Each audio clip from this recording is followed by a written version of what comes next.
Atticus, I'm so happy that you're here. It's like speaking to the moon or a star or something like that. It's just like an energy of love and wholeness that's like expressing itself.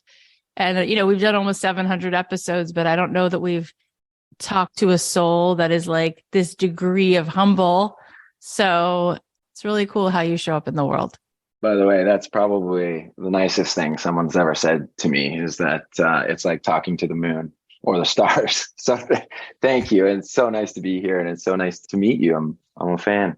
That's really sweet. Thank you for saying that. And that really is true that those words just came out very easily. Before we get into the new book and before we talk about some of the things that I feel like you've downloaded from the universe, I want to know what your journey was that helped you even come to know that this was your work. Yeah, well, it's kind of an interesting start in the sense that I never set out to be a poet. I never thought I had anything useful or worthwhile to say.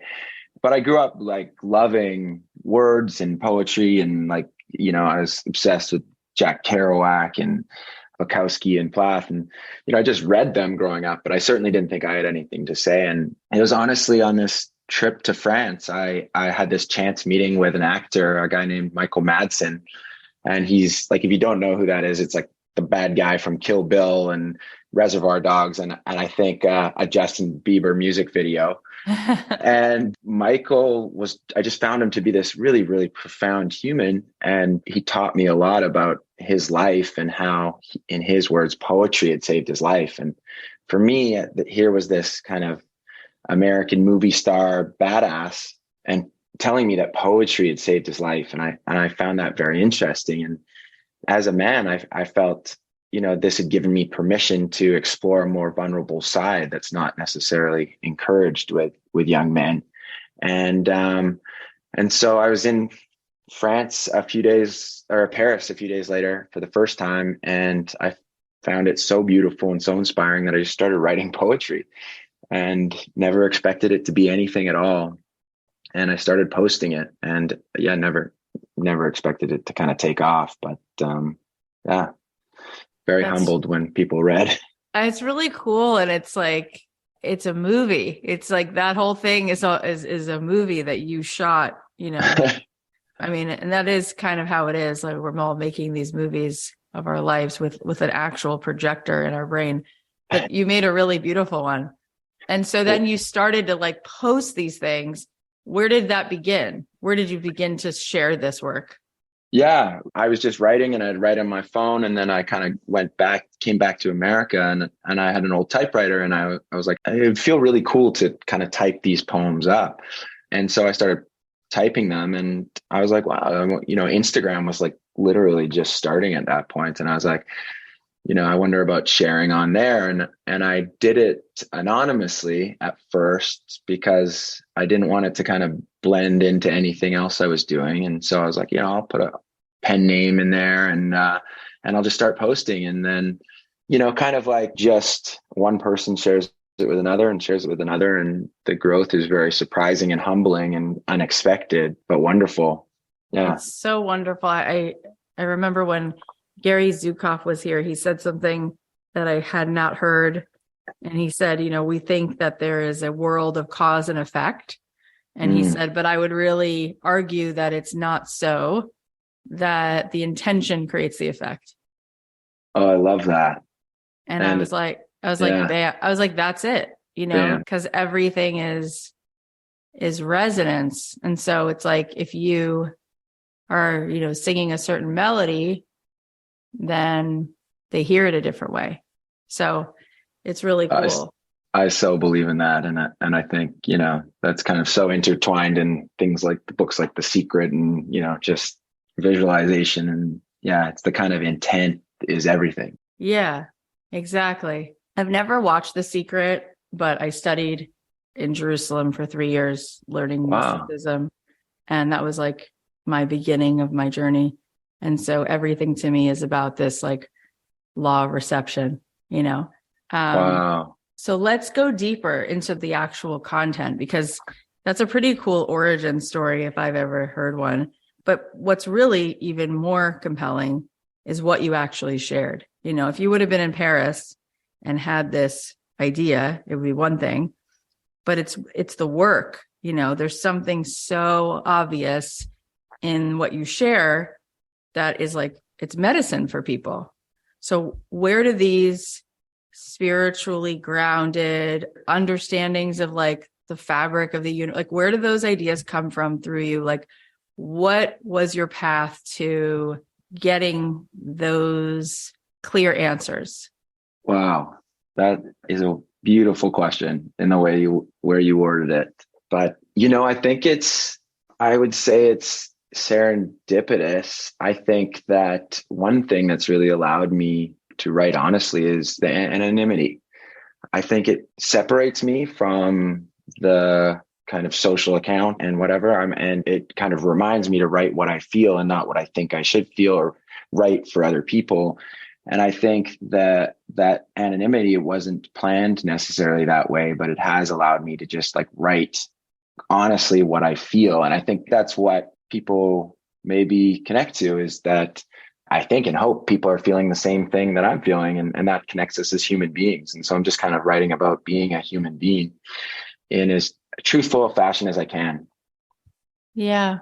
I mean, it's so powerful that I guess I feel like, Ram Dass started out like, just for instance, right? Like, he tried to check all the boxes. He went to Harvard, he got a degree in psychology, and then wanted to have this trip that he would never come down from.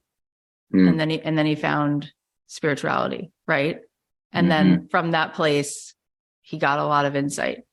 And it seems like, at least what we're talking about so far, that these are just like your natural, inherent go-to ideas on the world.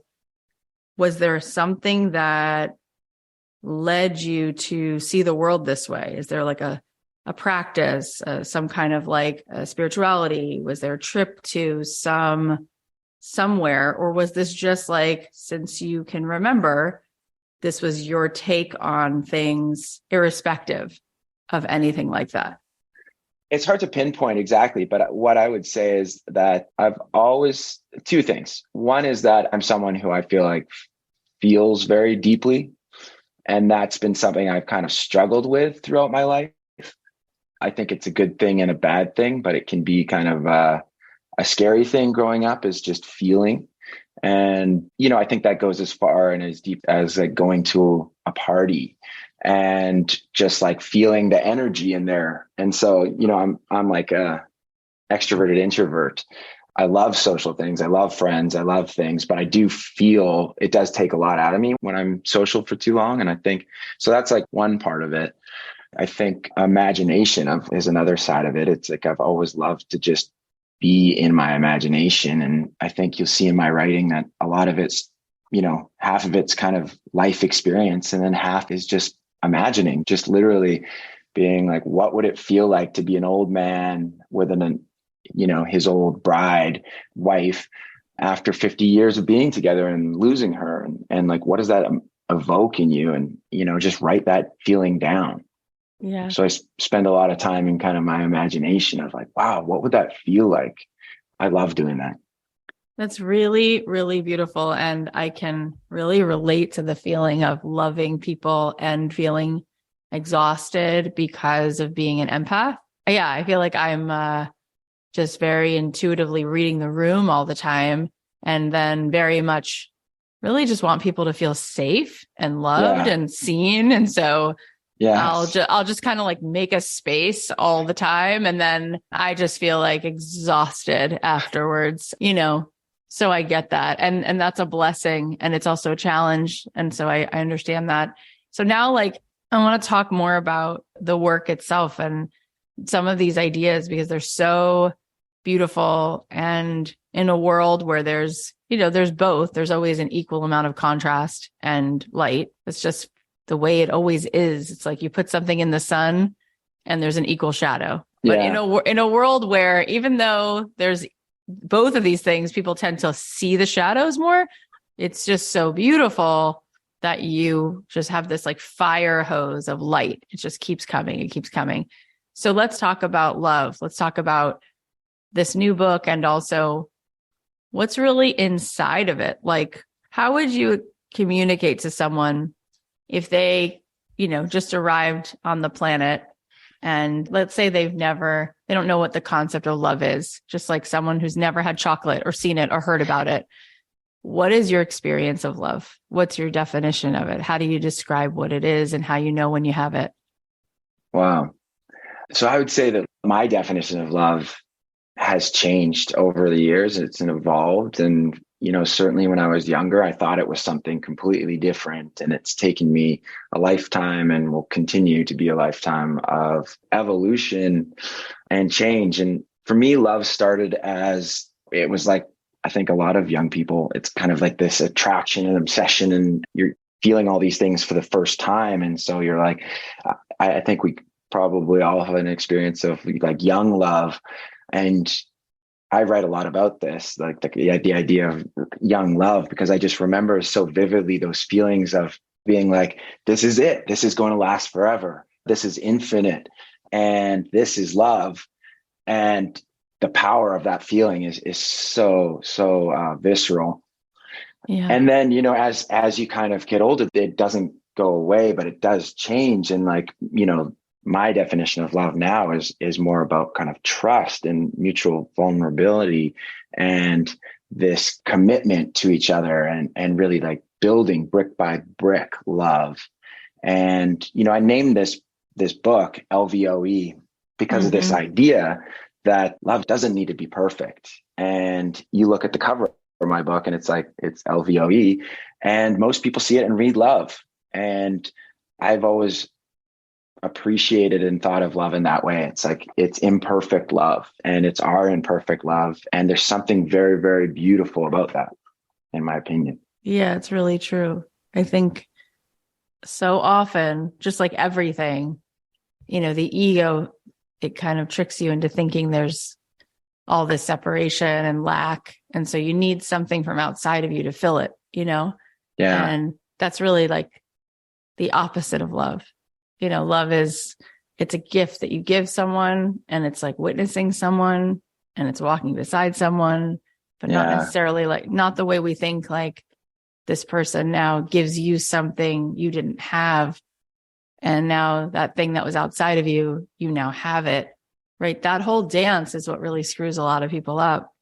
Yes, that's so true. And you kind of hit the nail on the head. It's, for me personally, like my first relationships, I was coming like unfilled. I was entering into these relationships as 50% and expecting them to kind of bring the other 50%. And that's just the complete wrong way to go about it. And, in my latest relationship, I really spent a lot of time single to like build myself into a full person. And I think as full as, it's never perfect at all, but, and just not expecting someone to come and kind of fill my gaps, but really try to enter into the relationship as a full and whole person and individual, and likewise, Yeah, it's interesting. Yesterday, I don't know, do you know Peter Crone? Have you guys connected? No, I haven't. And he's a really beautiful person. I was talking to him yesterday, and he was saying how he had this relationship early in his life, which was such a gift in the end, because when they broke up, she left him. He was so incredibly aware when she broke up with him, how much was inside of him that was then revealed, how much pain, how much brokenness that he was pinning on her. And he had a moment where he realized that part of this river we're on is the surrender to that things are not in our control, and we don't have certainty, and yet we're all connected in this more like infinite, stream. And all of a sudden he felt freedom like coursing through his body, because he didn't need her to do anything. And I've had that experience very similar to him, which sent me into like a whole meditation journey years ago. And it's interesting because you do this anonymously. And I think that that's kind of indicative of some of this, right? Where it's like, I want to ask you about that, but we all kind of we see more with our eyes closed than open. With our eyes open, we see ourselves like these separate egos. And so it's kind of cool that you make this really bold decision to remove the ego part of you and just bring the words, because that's so much about what we're saying. And I'm just so curious what that experience is like for you, how it still feels to be anonymous, what the benefits you feel are, and if you ever have a part of you that thinks about not doing that. Yeah. Well, Bill Murray's got this incredible line that's like, if you want to become rich and famous, become rich first and then see if you still want to be famous. And yeah, it's good. Yeah. And Jim Carrey's got something similar, and paraphrasing, he's basically like, I wish that everybody could have all the money and fame in the world to realize that that's not what life's about. Oh, it's so good. It's so beautiful. Like every word of it, it hits your nervous system in all the right points. You go, yes, that feels so true. So, I mean, it is. And I think the pursuit of fame in particular is and can be very, very dangerous because of like, why are you going into this? And you're attaching yourself to this ego. And it's like, if you don't get enough likes, if you don't get enough requests for autographs, suddenly your self-worth is tied to this thing, and it's a slippery slope. Yeah, it's dangerous. And quite honestly, and like, I don't always get into this, but when I was first starting out, I was very well surrounded by famous people, and just to see the kind of tricky side of that thing. And I actually lost a friend who was from the same small island I was from in Canada, and he died in a hotel room in Vancouver. Oh my God. And it kind of rattled my world and perspective in a big way. And I was like, oh, I'm just never going to go pursue fame in that same way. Like I just not going to do it. And so it became really important to me, and it became more of a symbol. And it has been a battle, to your point and question earlier. It's been a battle because, it's like, it would be so much easier to just be not anonymous. It's just easier. I would love to just be on this podcast with you and we can see each other and interact and whatnot, or do it in person, or do meet and greets and just talk to people and look them in the eye. Cause I love interacting with people like this. And, and then you have kind of like the publisher and the agents being like, can you please take off your mask? It's like, people would love to see you. You could go on talk shows and stuff, and I'm like, but why though? It's like, to what ends? Just sell more books, sell more wine, whatever. It's such a juicy, really, it's so good. Like, I love this because every single word you just said is right on. And what I would just offer from whatever I've sort of gleaned from anything that feels like truth is that, first of all, it's an illusion anyway. There is nothing separate. It's all frequency. And when people look at anything, a person, a home, a river, they just see a hologram of themselves. So they make whatever meaning out of you that they make. So it's kind of like, that's why someone like the Dalai Lama or Thich Nhat Hanh or some holy Kabbalist or whoever it is, it's like, it's not them anyway. It never is. Like, everyone's having a trip. Everyone's having their own thing going on. And then they make whatever meaning out of it that they make, which is why none of it's personal. When people are like, I love you, oh my God. And people are like, oh my God, I can't stand you. It's like, whatever's coming up in you that you've assigned to me. Yeah. Now that's all about you. Right. So it's like, it's kind of amazing though, because everything you said is so part of the human ego condition, where we will think that if somehow this ego of ours can feel more propped up on something, that some other part of us that's longing will stop longing. But we're all longing because, like my rabbi says, we're all someone, we're some of the one, right? And so you're a 5D experience in a 3D body. You're always going to long to return to source. So that's never going to Wow. stop, right? But you get to have this like 3D edge experience, which is also cool. But really, it's all bullshit. It's like, it's all a joke, like no one really sees me. They see themselves in me. So if they like me, it's a part of themselves that they are a piece with, that they like, right? What else is there? Like that's Wow. how. Yeah. So it's kind of fascinating, but I agree that the addiction is so there. Let's not pretend it's not. And so it's a self-care decision to say, I'm not even going to put that on my obstacle course. I'm going to remove it completely, which is what you've done. That's it. I mean, by the way, like want to unpack a lot of that because it was very, very profound and just so true. Everything you're saying is just so true. And yeah, I mean, that's it exactly. It's a self-care decision. It's like, Yeah. I think this would be better for me. I think this would be better for my family. I think this, And I would think you're better. right. Yeah. Yeah. Yeah. Better for my, friends. And, you mentioned the Dalai Lama and I don't know if I told you this. I last month got the pleasure of going to Dharmashala in India and having an audience with the Dalai Oh, Lama. that's so special. I mean, it was just so profound. And there's, I could spend a whole podcast on just unpacking everything he told me. Sure. But, the reason I mention is because he said a lot of the same things that you're saying.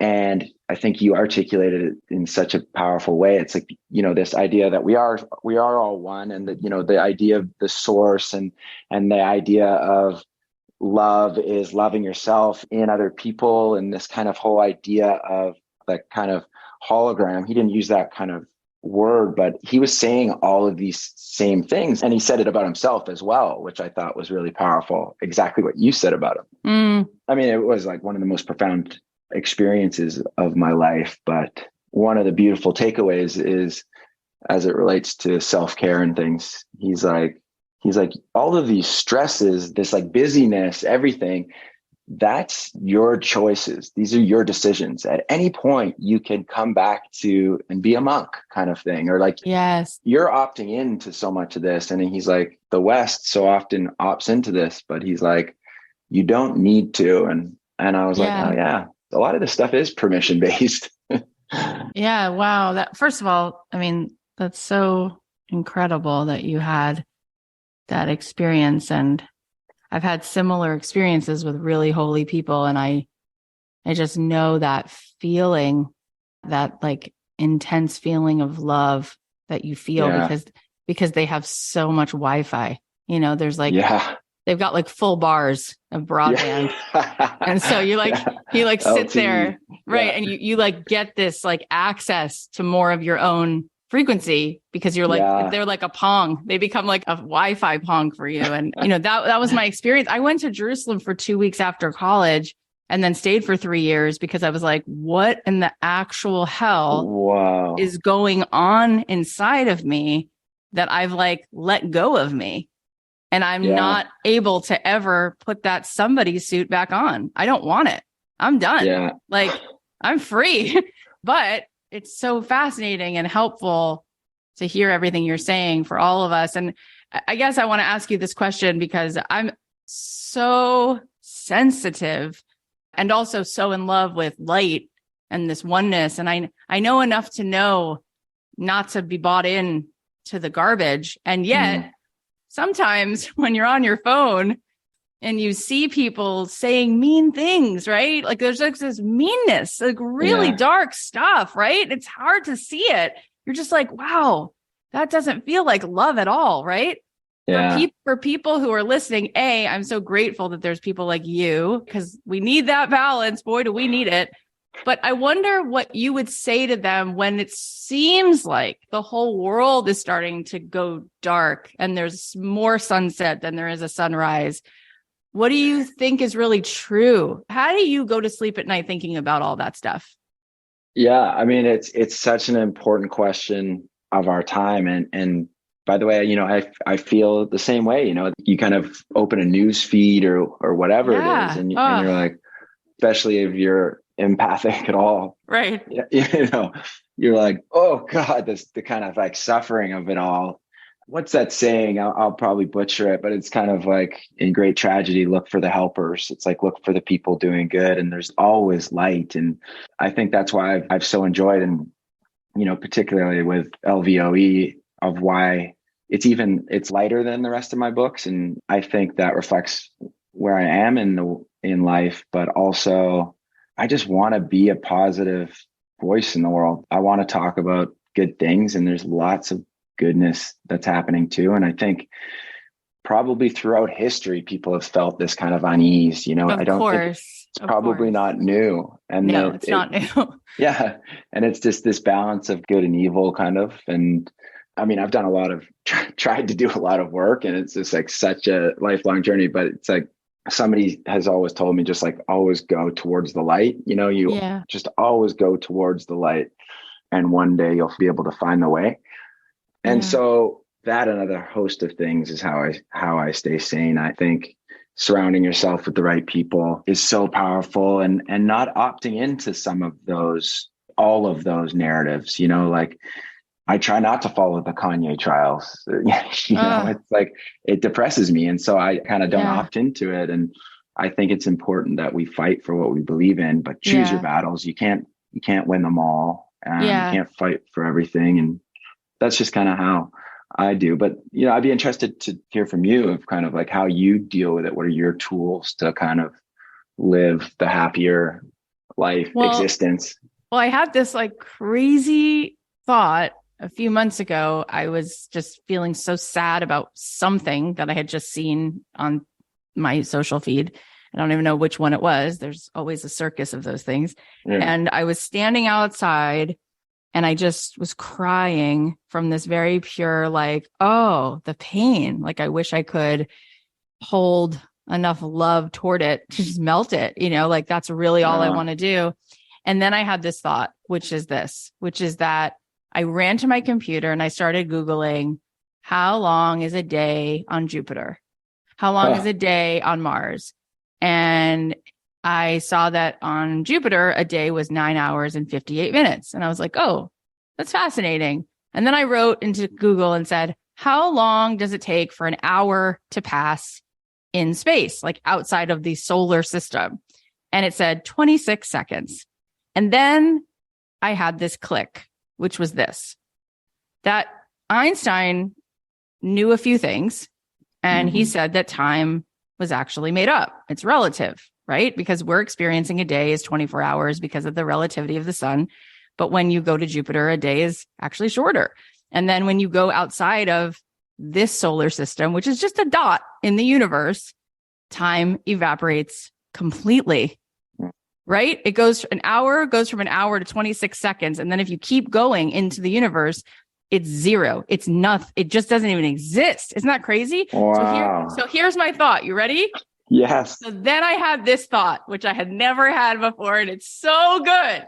And the thought was, so from God's perspective, this infinite source, this divine intelligence, the entire show, all of history is one present moment. Wow. So then I got that's actually the real. Like that's legit how it is.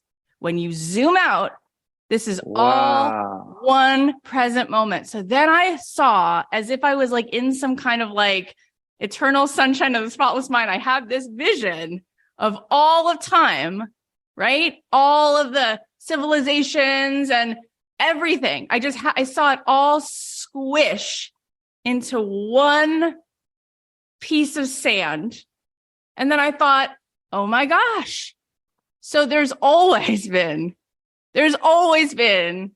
equal parts of the blue colors, the reds, the greens, the purples. Like it's all beautiful. It's like, it's not like, oh, there's something now that's painful. And then there was this thing 500 years ago. There's no such thing. It's always like one present moment. And in the one present moment, it's just static sometimes, right? There's just some static. It's like without the Joker, Batman doesn't get to be Batman. And so all of the darkness serves this oneness, right? Because if there wasn't 12 hours of darkness and 12 hours of daylight, we wouldn't call daylight. We just call it nothing. It's only daylight because you know what nighttime feels like. So nighttime is like a blessing, So when I have my like strength in me, that is really what I feel all the time. And the other thing I will say is that using the Dalai Lama as a perfect example, our happiness is not outside of us. I mean, this man is in exile and he is not a sad, lonely, depressed person, which means he's not equating that until something changes, he can't be happy. He writes the book on happiness, literally. So it's like to think that your power is outside of you and a tweet or a whatever is going to knock you out of balance. That's the problem. Like that is the problem. Like everybody, if you want to, if you want to make peace in the world, like offer an energy of peace. You got to go find it. And that is the thing. And if you really look at what every scary darkness ever says out loud, it's pointing the finger at something else that keeps it from having light. And it's impossible. That is not how it works. So that's why it feels so bad. Wow. You should write a book. Well, I'm in the process actually of writing this book. So thank you for saying that. I want to unpack a lot of that. By the way, the kind of like expanding and to like all of time is just one moment and the relativity. What a beautiful thought that is. And probably the truth of it all, honestly. It makes perfect sense. And I love what you said. All the darkness serves the light.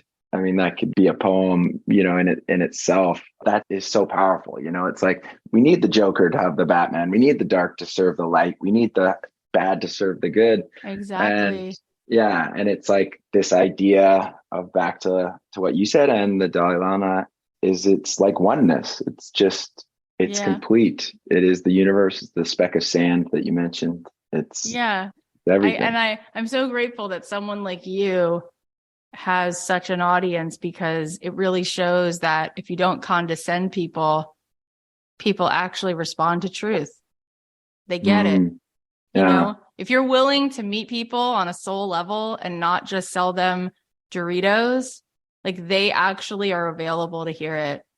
And I think the more people who are, courageous enough to do this and to come from this place, maybe we'll start to focus our attention more on it, because it really is, it's mind-boggling that the courage and the grace of someone like the Dalai Lama doesn't get the airtime that Kanye gets. Like that's what's crazy. Like the fact that they still don't get that is not serving the general populace of the world through their nervous systems. And that maybe it's so much more compelling to be like, how does this man live in exile and be so beautiful? It's like, that is juicy. Like, let's talk about that. Right.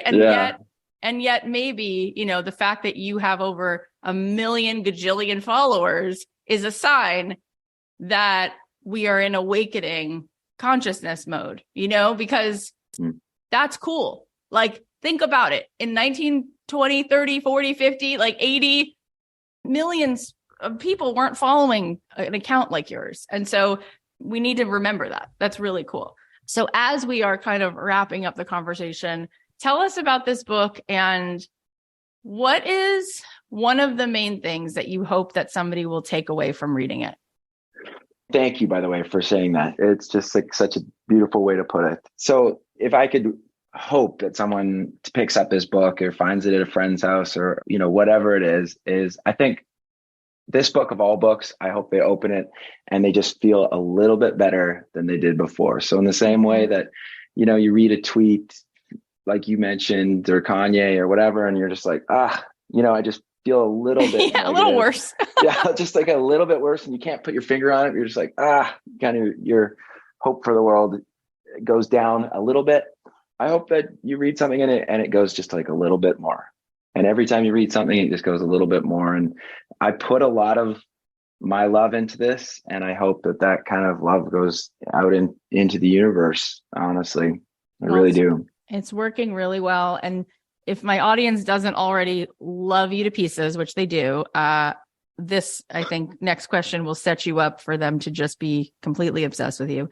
One of the things that you do with your platform, which is so healing, so healing is how you help women, especially, learn to love themselves. You literally spend time, your own time, making it clear that girls should love themselves and not pick themselves apart for their body images, issues, and surrender all that stuff. How has that become even one ounce of what it is that you want to talk about? Why was that important for you to even address? You know what it is, and thank you again for saying that. I don't feel like I deserve that at all, but thank you. I would put it all on my sisters.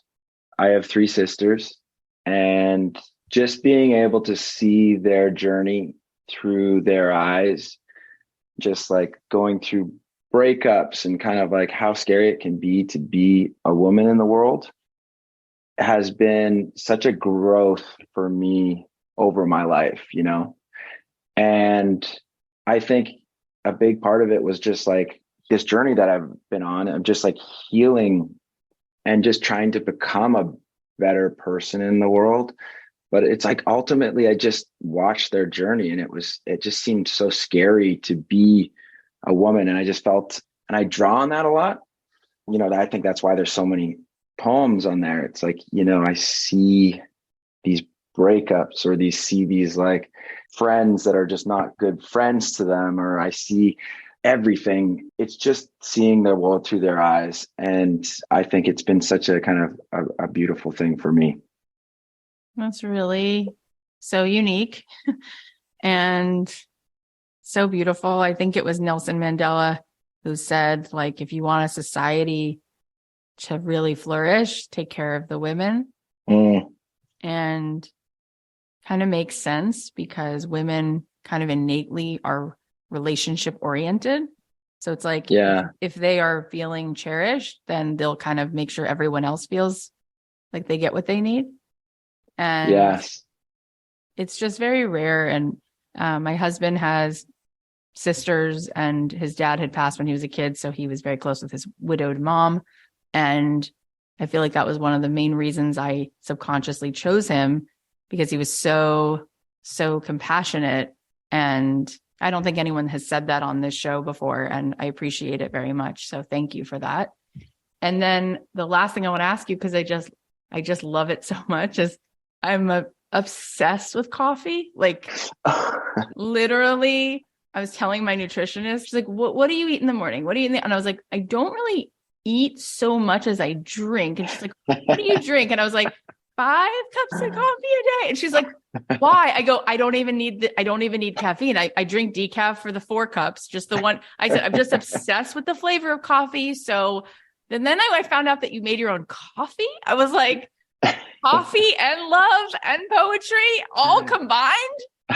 Like, I'm obsessed. So tell me why on earth you started a coffee business, and tell us like why your coffee is different and special and how people can get it. By the way, I love you for saying that. And I feel like we're kind of the same person in some ways. I think so too. Like, yeah, I know. I mean, I'm the same way. And the reason that I wanted to start coffee is because writing these books, all of them, I would go to Paris and I would rent like a tiny little apartment and just like was a writer. And I'd go down every day and get a coffee and be inspired and write in a different cafe and just write these books. And I found the coffee in Europe was just so superior to anything I was finding in America. And I just couldn't find that, I'm sure you found this, but like the right cup of coffee can make you like energetic, creative, like make hopeful. Yeah. And the wrong cup of coffee can make you feel like down, terrible, like kind of weird, a bit of a headache. Yes. And there's so much to it. And I was like, why don't more people talk about this? Just like the right coffee, the wrong coffee and whatnot. And so I went on this big, long adventure to find the creator's coffee, to build the creator's coffee and give other people that same like coffee that I had every day in France, in Paris, to other people so they could create. And mostly because I wanted the right cup of coffee every time I was writing every morning. And so that's why I came out with, it's called Poet Coffee. And it is like, for all intents and purposes, the creator's coffee. And it's really cool. It's 0 emission. It's all women sourced, women grown farms, all the way along, like, to our point of support the women and the Yeah. communities flourish. All of these are women owned farms, which I think is so cool. And I'm probably why the beans are so good. And it's all electric. But yeah, I'm so glad you liked it. And by the way, I'll send you as much as you can No, drink. you're so sweet. Well, I have a follow-up, which is, first of all, that is so cool. I didn't know the part about women being so central to it, which is so cool. And I'm sure so many of our listeners are now going to be like, where's the link? So we'll put the links in the show notes. But my follow-up question is, how do you best like it? Do you do like a French press? Like, what's your favorite version of drinking your particular coffee? So that is a great question. And I love a French press, but I do cold brew these days. And the reason I do cold brew is because I find it less acidic and it's really easy to do. You just kind of grind it up and put it in a jar or like a cold brew holder and you set it overnight. And that's like enough coffee, depending on how big your thing is for the week. Oh, I like that. Yeah. Yeah. So I do that. I mean, if you like it hot, you can then heat it up. It doesn't need to be cold. It's just, there is a purity to not actually roasting it or not, kind of boiling it. Yes. Yeah.